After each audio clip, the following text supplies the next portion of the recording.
C'est quoi le but des épreuves? Tu sais, les difficultés, les souffrances, les tribulations. Pour certains, c'est une préparation pour une promotion. Je vais faire des grandes choses avec toi.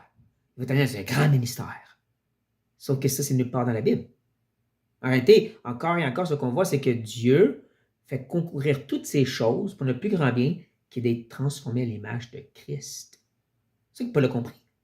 Dans 2 Corinthiens 12, il parle du fait que cette écharpe dans la chair, c'était pour la garder humble.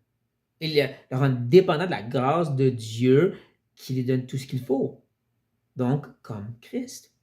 Parce que Pierre va dire que les épreuves, ces tribulations-là, sont faites pour purifier notre foi, le défaire de la chair, de nous et de tout cet égoïsme pour encore être pleinement soumis et obéissant au Père comme Christ. Comme je dis, à travers le Nouveau Testament, tout ce que tu peux voir, c'est comment ce que Dieu veut, c'est qu'on ressemble à son Fils, toujours plus, et ultimement dans le paradis. Donc, oui, ils sont difficiles. Oui, ils sont souffrants, puis oui, quand on est dedans, on prie Dieu, délivre-moi, mais encore, si tu es pris dedans et ça fait mal, rappelle-toi, Dieu veut te transformer à l'image de Christ. Et en de notre tête, cette idée que c'est un test, puis si tu ne réussis pas, Dieu va te punir. Non, ça ne parle pas comme ça en Bible.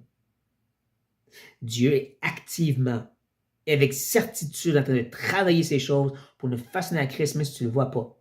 Tu vois juste tes manquements. Tu dis non, moi je suis en train de te transformer, de te garder humble et te façonner à l'image de mon Fils que j'aime tellement. Ceci devrait nous encourager, chers frères et sœurs, nous motiver.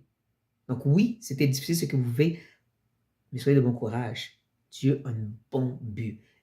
Et ressembler à Christ, c'est la chose la plus merveilleuse au monde. Soyez bénis.